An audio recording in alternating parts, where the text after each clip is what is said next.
مردم شریف تاجیکستان قربانی سیاست های امروزه امامعلی رحمانوف گشتند.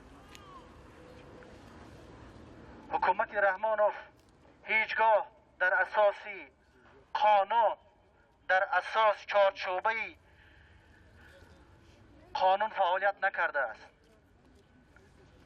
از پرینسیپ پای دموکراسی دور است. گرچنده که خود را شکل می‌دهد، گرچنده که از منبرهای بلند از نام دموکراسی حرف میزند، ولی از کوچه دموکراسی هیچگاه نگذشتند.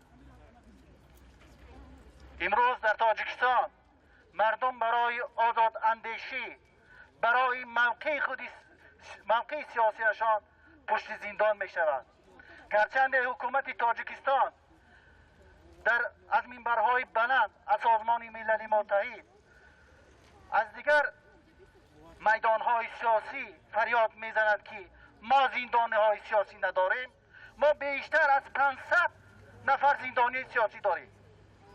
ما بیشتر از 5000 نفر آدم هایی داریم که در تاجیکستان قربانی سیاست امامعلی رحمانوف شده است.